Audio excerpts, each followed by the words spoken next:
Hi guys, welcome to a rolling ramble. I didn't have time to sit down and really film a video.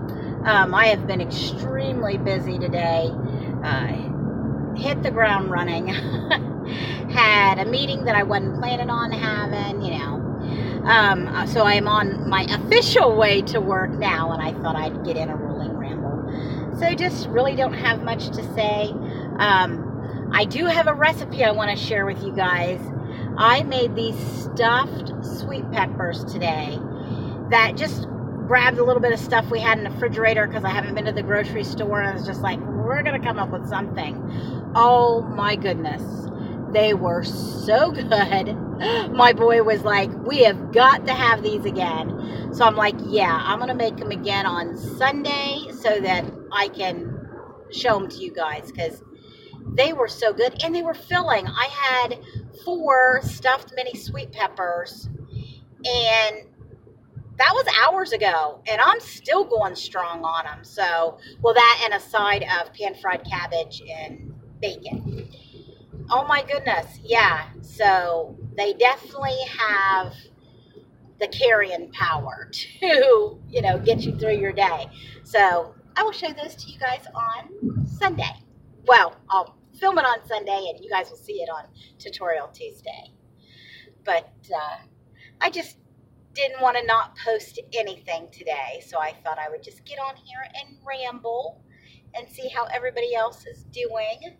I noticed that a lot of people are struggling, and I think it's just trends and patterns. I noticed that it's a trend. I've noticed a few YouTubers haven't posted any videos where they normally do, so they're off their routine. On the Facebook group, we're losing it. I see not as many posts, and then people who will post, I wasn't going to say anything, but I'm struggling right now. Guys, when you're struggling is when you need to reach out the most. It is so easy when we've got good things to say. I'm on plan, and I've lost 2 pounds, and, I've lost 4 inches or whatever. That is so easy.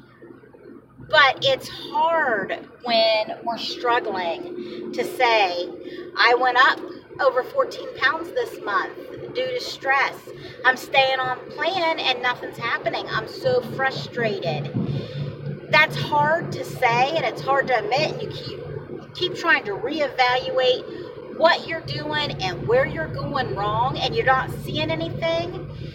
That helps when you point it out. This is what's happening with me. And then you got other people saying, me too.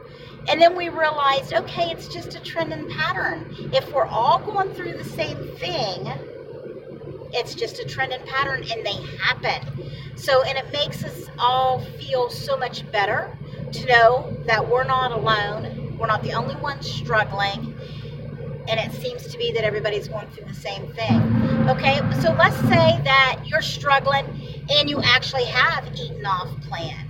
Talk about that too. Oh my goodness, I went to this restaurant and I had planned on having this and that and the next thing, and as soon as I smelled the food, I just went for it, and I fell off the wagon and I ate off plan. Talk about that, because once you talk about it and you admit it, I think it would be easier to get back on plan. You're going to have the support of your fellow ketoers, and they're going to, hey, you've got this, and remember, they're going to remind you of things. Make sure you're getting your sodium in. Check that Soleil water. Are you making your Ketorade? Are you drinking it every day? How's your fats? Have you let them drop back down? How's your carb window? Where have you been with that? And they'll help you over that hump.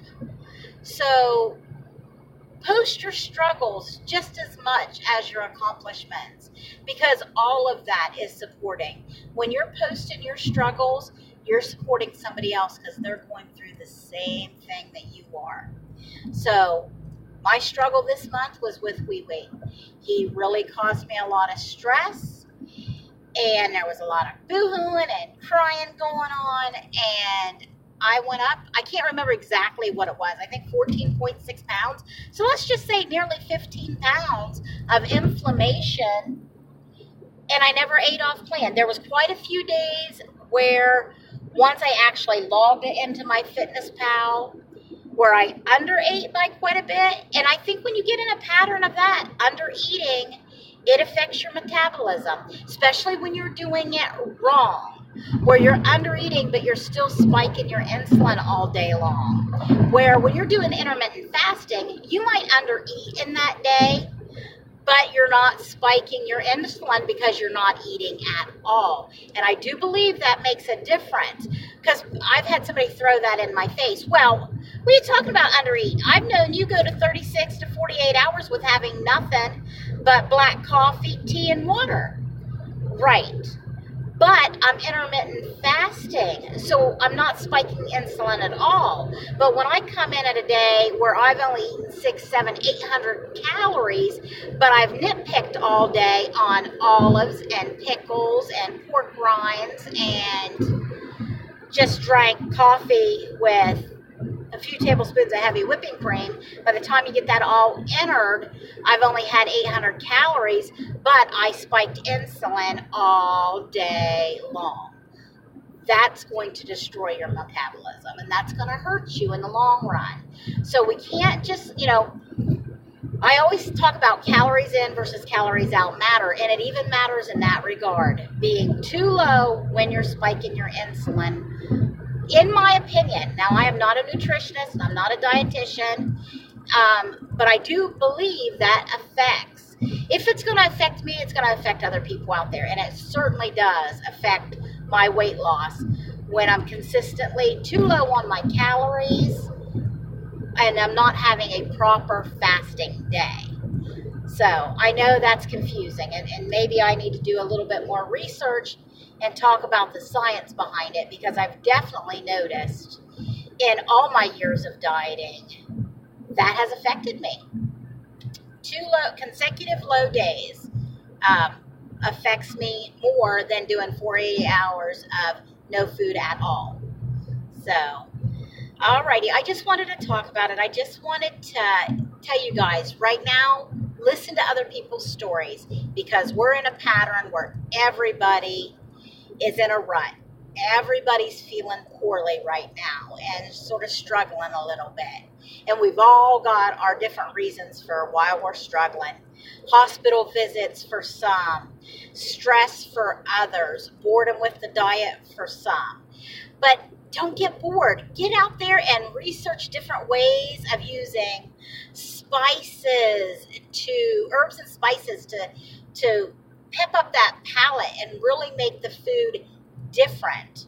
You can take the same main ingredients, add different spices, and make totally different dishes just by the spice palette on it.